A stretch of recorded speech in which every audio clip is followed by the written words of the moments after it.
오늘 함께 묵상할 성경 말씀은 욥기 30장 1절에서 15절 말씀입니다. 욥기 30장 1절에서 15절 말씀입니다. 오늘은 11절 말씀을 읽겠습니다. 이는 하나님이 내 활 시위를 늘어지게 하시고 나를 공고하게 하심으로 무리가 내 앞에서 굴레를 벗었음이니라. 아멘. 오늘 함께 생각할 주제는 늘어진 활 시위입니다. 본문 욥기 30장은 욥 스스로의 한탄입니다.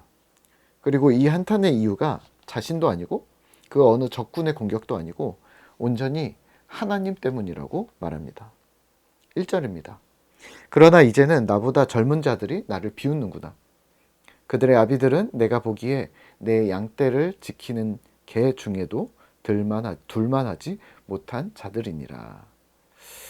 더 비참한 사실은 욥 자신이 내 양떼를 지키던 개들 중에서도 들지 못하던 자들의 자식, 이제는 그들이 자신을 비웃는 처지에 이르렀다고 합니다.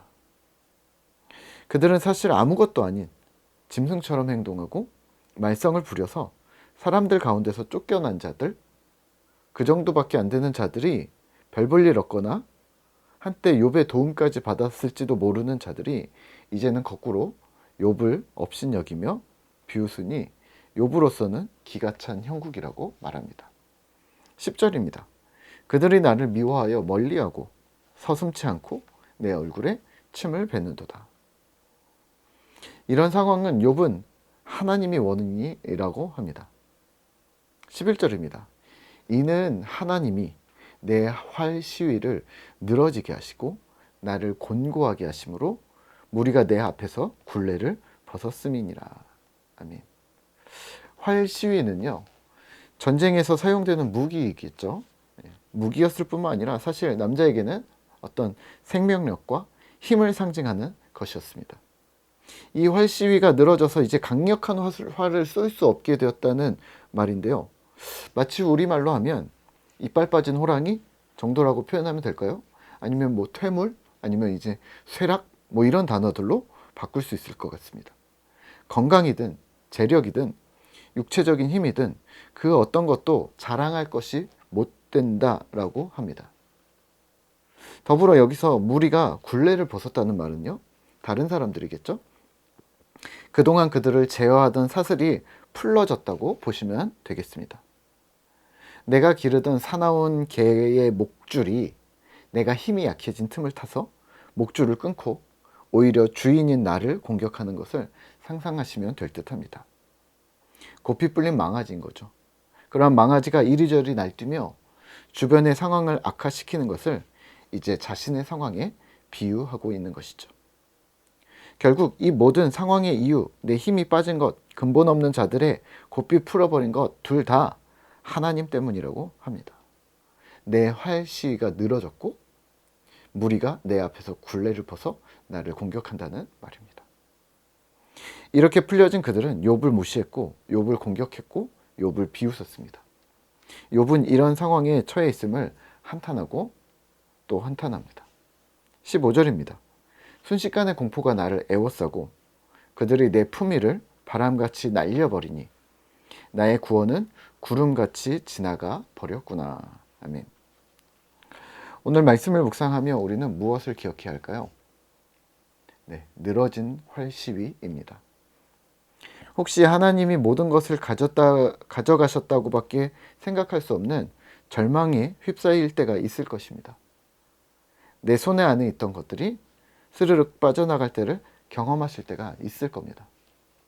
그게 권력이든 건강이든 재력이든 그 어떤 것도 가능한 것이죠. 그때 신자인 우리는 어떻게 반응해야 할까요? 인생의 주기를 인정하며 하나님께 소망을 두는 것입니다.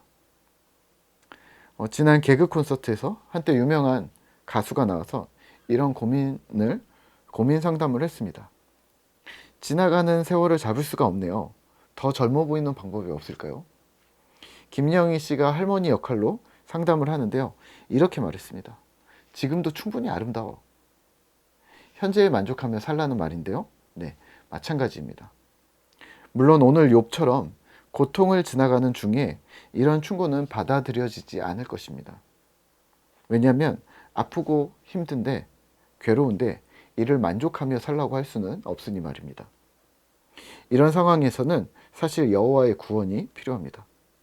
고통에서의 해방, 절망과 환난에서의 구원이 필요한 것이죠. 하지만 그러한 상황, 특별한 상황들 말고 욥과 같은 심각한 고통, 몸이 부서지고 자녀들을 잃고 친구와 세상이 모두 돌아선 것 같은 그런 상황을 우리가 모두가 똑같이 겪고 있는 것은 아니잖아요. 그렇다면 그렇다면 시간이 지나면서 변화하는 나의 신체뿐 아니라 상황, 환경들에 대해서 인정하고 현세에서 감사의 조건을 찾아야 한다는 말입니다. 가끔 교회에서 기도 제목을 나누다 보면 분명히 상황이 좋은데 스스로 고난과 고통으로 들어가는 것 같아 보이는 분들이 있습니다. 네, 굳이 그럴 필요는 없습니다. 어려움의 상황이라면 솔직하게 나눔을 하시면 되지만 사실 주님께서 주신 평안이 있다면 감사하시고 하나님을 자랑하시면 됩니다. 평균적인 진실함이 있는 거죠. 거기에 항상 진정성이 묻어난다는 사실을 기억하셔야 하는 거죠. 일부러 괴로워하실 필요, 또 일부러 괴로운 척할 필요, 스스로 불행하다고 생각할 필요는 없습니다. 어차피 그런 때는 자연스레 그런 때가 자연스럽게 우리를 지나갈 때가 있을 것이기 때문입니다. 활 시위가 늘어졌을 때 그때가 또 올 텐데 솔직히 고백하시고 아직 팽팽한 활 시위를 지금 갑자기 당장 스스로 느슨하게 하거나 누가 봐도 팽팽한데 아니라고, 예전 같지 못하다고, 이거 별로라고 말하면 하나님이 얼마나 민망하실까요? 대림절 첫 주간을 지나가고 있습니다. 예수님의 오심을 기다리고 있지만 또 이미 우리에게 오셔서 주신 하나님의 평안과 기쁨이 있겠죠.